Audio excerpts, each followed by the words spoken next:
का सारा से तिलहार,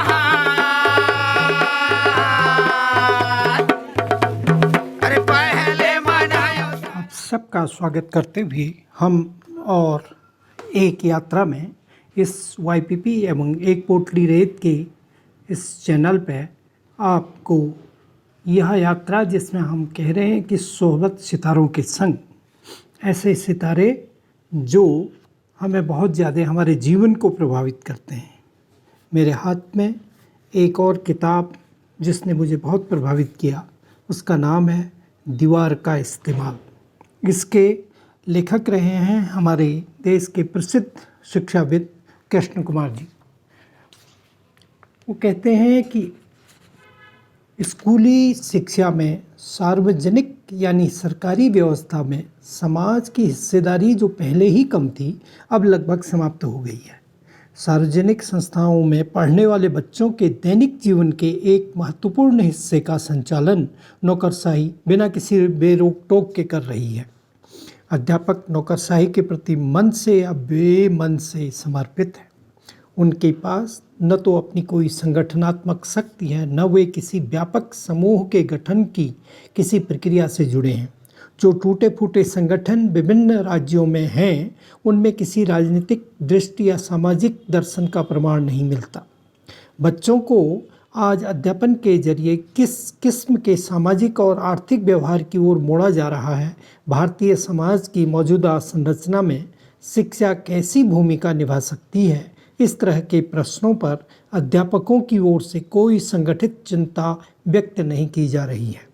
अध्यापक अपनी आर्थिक स्थिति और असंभव दिनचर्या से इस कदर पिटे हुए हैं और शिक्षा के अधिकारियों के सामने इतने अशक्त हैं कि उनसे शिक्षा की स्थिति पर कुछ नया सोचने और फिर उस आधार पर स्थिति में हस्तक्षेप करने की पहल को आशा करना कठिन है। उनकी विडंबना यह है कि वे स्वयं शिक्षा की समस्या बन गए हैं। शिक्षा पर हावी राजनीति में सक्रिय लोग एक अरसे से यह सुनते आ रहे हैं कि उन्हें शिक्षा से दूर रहना चाहिए। इस मांग का भावार्थ यह है कि समाज में जिस वर्ग का राजनीतिक वर्चस्व है, उसी की राजनीतिक शिक्षा में चलने दो और उसे राजनीति मत कहो। सबलों की राजनीति से अलग जो थोड़ी बहुत राजनीति शिक्षा में पिछले 10-15 वर्षों में दिखाई दी, उसका अदृश्य संकरा है, वो बहुत संकरा है। प्रतिपक्षी राजनीतिक दलों ने विश्वविद्यालयों और कॉलेजों के छात्रों को संगठित करने का यत्किंचित प्रयास किया, मुख्यतः इस ध्येय से कि छात्रों के बीच कुछ ऐसे नेता तैयार हो जाएं जो सामूहिक शक्ति प्रदर्शन के मौक़ों पर अपनी ताकत दिखा सकें। सामाजिक चैतन्य के नाम पर एकदम शून्य शिक्षा पा रहे युवाजन कैंपस की राजनीति के जरिए कुछ अनौपचारिक शिक्षा पा सकें, यह कोशिश किसी दल ने नहीं की। यह सही है कि कुछ अनौपचारिक शिक्षा थोड़े बहुत छात्रों को मिली, पर इस दिशा में संभावनाएं जितनी अधिक थीं, उपलब्धियां उतनी ही कम हैं। शिक्षा में अंग्रेजी तथा पत्रकारिता की भूमिका। पत्रकारिता के क्षेत्र में थोड़ी बेहतर स्थिति का आभास मिलता है।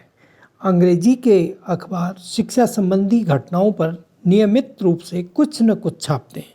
इसमें से थोड़ी बहुत सामग्री ऐसी होती है जिसे पढ़कर कुछ सोचने का अवसर पाठकों को मिल सकता है, पर अंग्रेजी पढ़ने वालों का दायरा बहुत सीमित है और लगभग उतना ही सीमित दायरा है भारत में अंग्रेजी के माध्यम से बहस चलाने लायक विषयों का।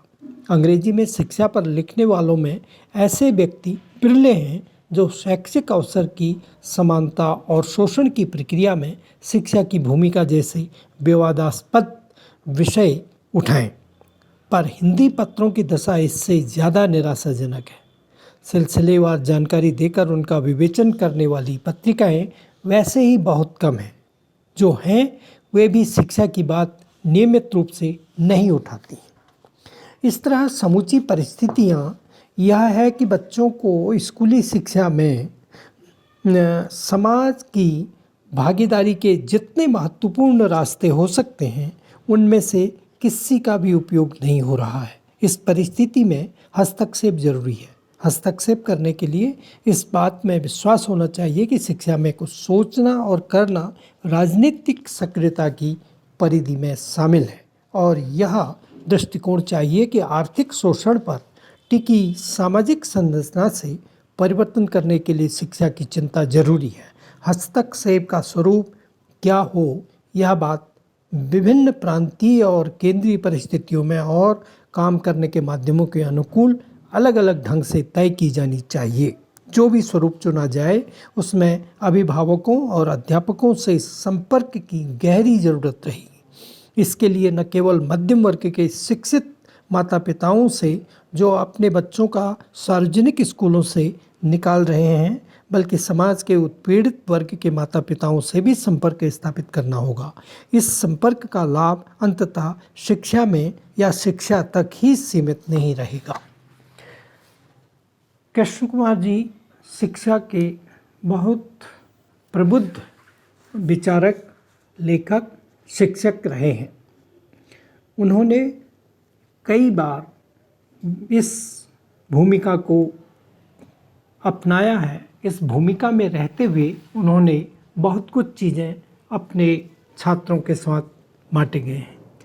आज हमारी राजनीतिक इच्छा शक्ति क्षीण हो चुकी है, या राजनीतिक इच्छा शक्ति में जितना ज़्यादा अपनी पार्टीगत राजनीति को उठा करके शिक्षा को समझा देखा जा रहा है, वह आने वाले भविष्य के लिए बहुत ही खतरनाक होगा। तो साथियों, हमारे इस चैनल को आप संवाद विमर्श के लिए खोल के रखा जा सकता है, पर आप इसके चैनल को लाइक कीजिए, शेयर कीजिए और इसके बेल आइकॉन को दबाकर YPP एवं एक पोटली रेत के इस मुहिम को आगे बढ़ाइए, ताकि शिक्षा के विमर्श को और समझा और आगे बढ़ाया जा सकता है। से तिला